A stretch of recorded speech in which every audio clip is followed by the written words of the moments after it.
college, I picked up a job on campus, working at the front desk in one of the residence halls. This meant that I would be working weird overnight hours, but being the night person that I am, I was all for it. At the start of spring semester, a new student named Ryan moved into a vacant room on the first floor, not far from the front desk I sat at 3 nights a week. Ryan was a tall, lanky, 20-something-year-old guy with blonde hair who showed no expressions and seemed to be a bit socially awkward. He had an off vibe about him from the start. In that first week, he came to the desk frequently to ask questions, and I gave him the best advice I could. Well, my kindness might have been a mistake. About a week later, I'm sitting at my shift, 12 a.m. to 6 a.m., just minding my own business and catching up on some homework. Ryan comes running down the hall. He starts a conversation, trying to get to know me. I'm being polite and listening, knowing he probably hasn't made a lot of connections yet, being new.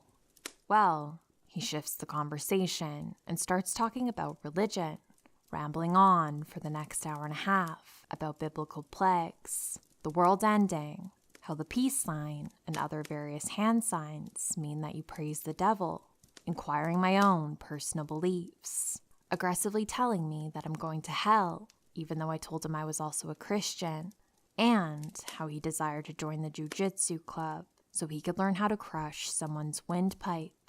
All while, I'm just listening, only having said a few words. Red flags were going up in my head the whole time, realizing that this guy might not be stable. He's pacing the floor and raising his voice at me, so I started recording the conversation in case I needed proof for my boss, or if something happened. I even had the campus police number pulled up on my phone because the conversation started to get extremely uncomfortable, and he had a lot of anger in his voice. He would stare at me without blinking when he talked. As he carried on, I started to ignore him, hoping that he would leave, for it was almost 2 a.m. at this point, and I was all by myself. Luckily, he eventually went to bed, and when he did, I called my boyfriend immediately, almost in tears, to tell him what happened. Over the next few days, my coworkers would update me that Ryan had come to the desk looking for me, asking questions like, what is her work schedule? And where does she live? Knowing that I work mostly nights, this was unsettling because I did not like being at the desk alone with him. This continued on over weeks, where he would come to the desk and ramble for an hour or more about unsettling ideas and his religion. He would ask me questions about another girl who lived there, things like if he could have her phone number, what floor she lived on, what her room number was, and if she was single. He made it very clear, though, that he would only want her if she was a virgin. Otherwise, he said she wasn't worthy of him. Just very odd things to tell someone who sits at a desk in the middle of the night. It got to the point that if I heard a door open on the first floor, I would run to hide in the closet so he wouldn't know I was working. Sometimes my boyfriend would come sit there with me if Ryan wouldn't leave. Another night, specifically, I texted a coworker to call me from the front desk phone and say that there was an incident they needed help with on the 3rd floor so I could escape.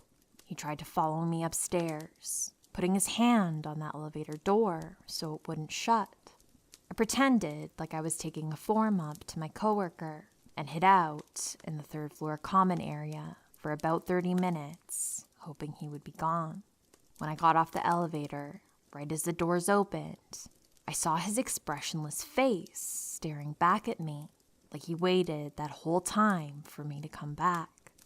I acted like I got the wrong form, switched it, and headed back upstairs for another 45 minutes to be sure he was gone. Luckily, when I came back, he was. I eventually brought it up to my boss, as did a few coworkers of mine who were worried about my safety since it was always the middle of the night, and he decided to feed off my vulnerability of being alone. She ended up having a conversation with him because he was making a lot of residents and staff uncomfortable, and saying the next time he gets a complaint, they're filing it with campus police. After the first 2 months, I didn't have any other issues with him, but I always hid anytime I thought he was coming. Leaving work was very scary because I had to park so far, and the parking lot wasn't lit very well. But I'm very thankful nothing bad ever happened. I hate to think about how long this could have gone on for, or what would have happened if I said the wrong thing during one of those creepy nights.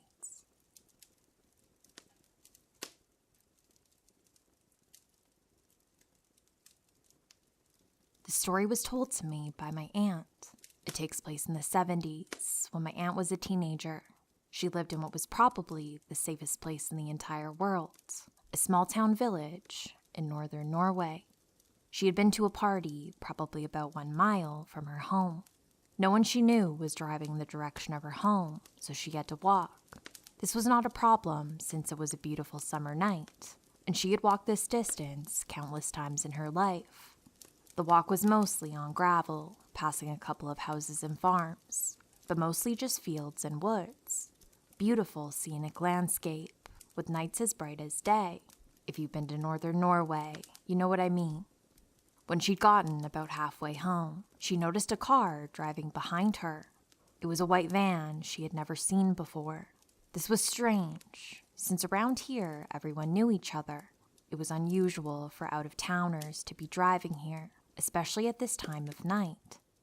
At this point, my aunt was almost at a bridge she had to cross to get home. This was a pretty big and long bridge, going over a large lake. The van drove past her very slowly.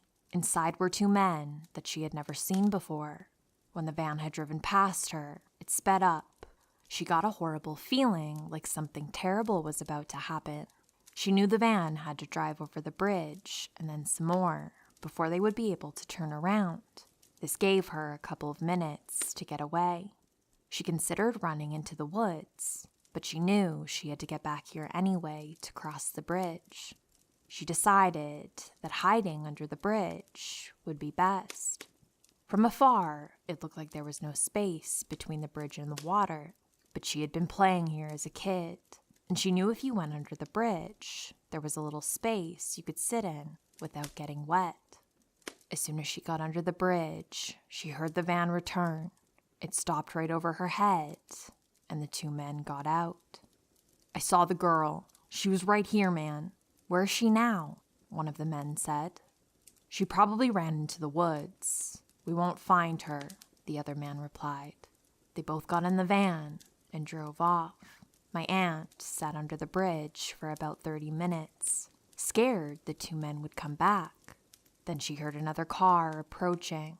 This time, thank God, the sound was familiar, and she recognized the car belonging to her neighbor. He drove her home. She told him that she had too much to drink and had fallen asleep by the bridge, not mentioning the van or the men. For some reason, she didn't tell anyone this story until years later. Maybe she was afraid her strict father wouldn't let her go to any more parties. I live in a town not far from where this happened, and I still go back to my aunt and mother's childhood home from time to time. Every time I drive over this bridge, I get chills.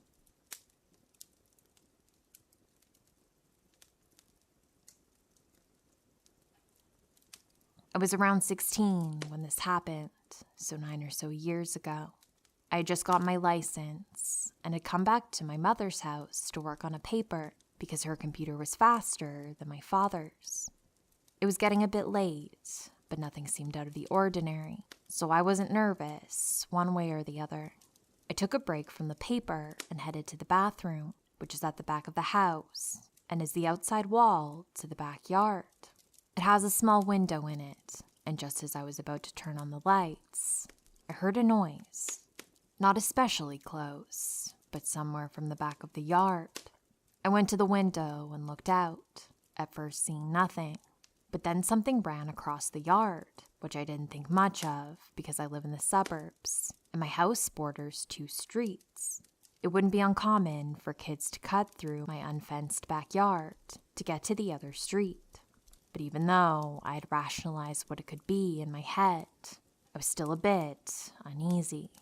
I was home alone, and neither parent would be home soon. Both parents work second shift in aerospace companies, which left me a little bit paranoid. I went back to the living room, which has a huge window facing the front yard and a glass door to the backyard. For a few minutes, I heard nothing else, so I started to relax. But then I heard soft noises coming from near the back door, like someone stepping really quietly, trying not to make a sound. Cue the adrenaline. I called my dad and told him as softly as I could what was going on. He had someone else call the police and stayed on the line with me as I got my keys and made my way to the opposite side of the house where the driveway and my car was. He didn't want me leaving the house, really, but there was no way I was staying. So the plan was to get to him, then drive back together to meet the police.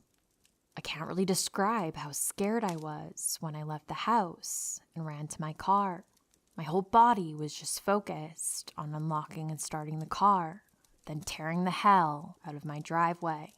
My dad's company was a short drive away, and when I got to him and got back to the house, we were met by police who had found the house lit up.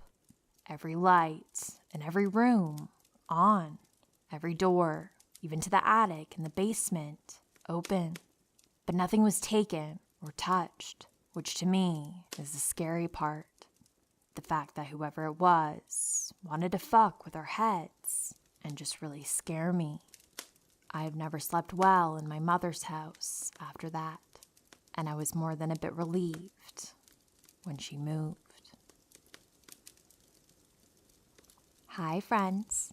I hope you're having a wonderful day and you like these creepy stories. If you enjoyed the video, please take a moment to like, comment, and subscribe if you haven't already. Thank you so much for your time. Thank you for being here. Please take care and sweet dreams.